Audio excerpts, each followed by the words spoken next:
Baik, Assalamualaikum warahmatullahi wabarakatuh. Selamat pagi teman-teman. Yang saya hormati Bapak Dr. Agung selaku dosen pengampu mata kuliah TIK serta teman-temanku PKLH 2020.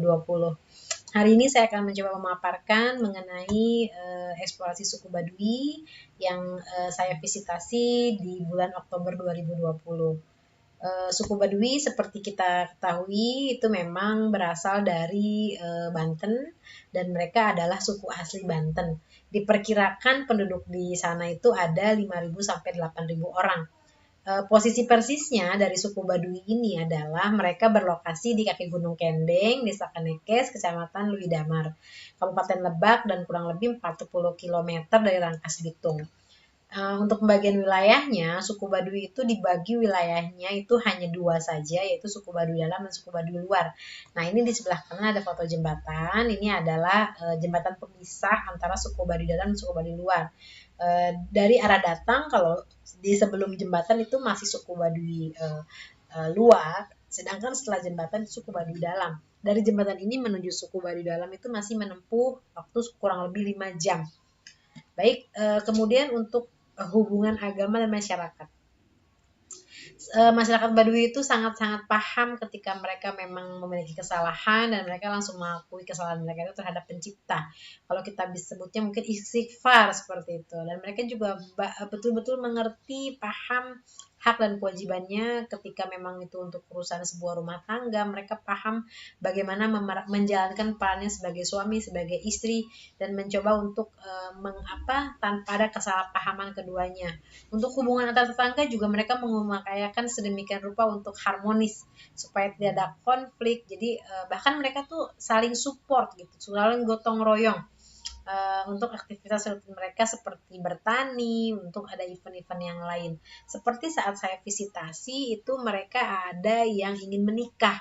Nah, untuk kaum ibunya mereka berkumpul untuk membantu memasak bersama, sedangkan kaum bapaknya itu biasanya juga mereka berkumpul mungkin untuk bisa mensupport pengantinnya gitu, untuk lebih siap memberikan nasihat juga sedikit men-setup interior untuk persiapan pernikahan tersebut. Kegiatan juga mereka yang sering mereka lakukan secara bersama-sama ketika mereka melakukan outing keluar area, outing area mereka sekedar menjajakan hasil bumi mereka seperti madu, mereka keluar. Nah, ini biasanya dilakukan oleh orang Baduy luar.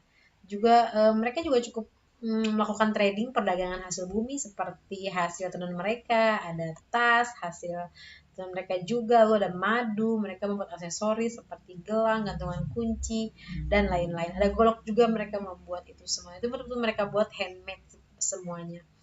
Di sebelah kanan sini ada gerbang, ini gerbang masuk ketika kita ingin berkunjung ke Baduy, pasti kita melewati gerbang ini. Dan di sekitar gerbang ini juga ada toko-toko yang menjual aneka produk hasil dari suku Baduy.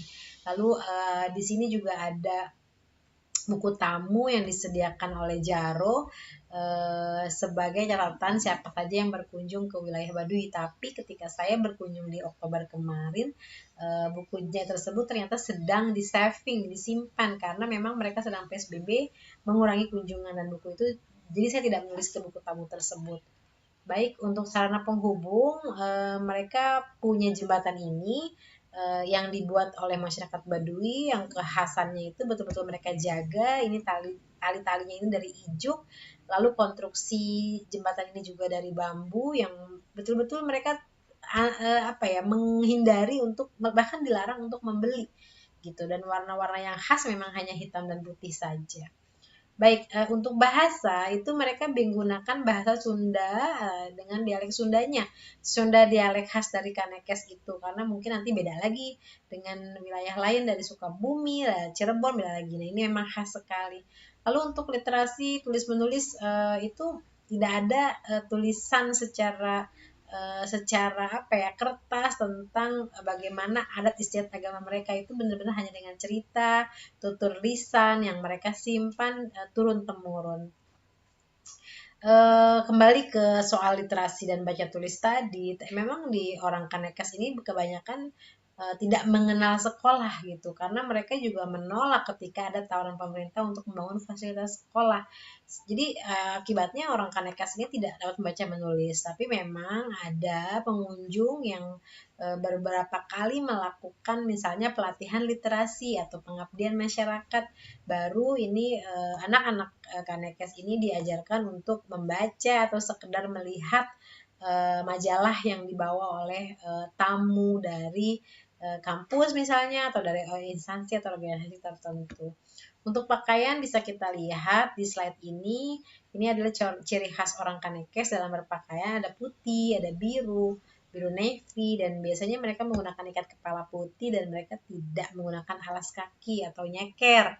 Memang itu ada ketentuan adat istiadatnya, bahkan dilarang tidak boleh menggunakan sepatu atau sandal.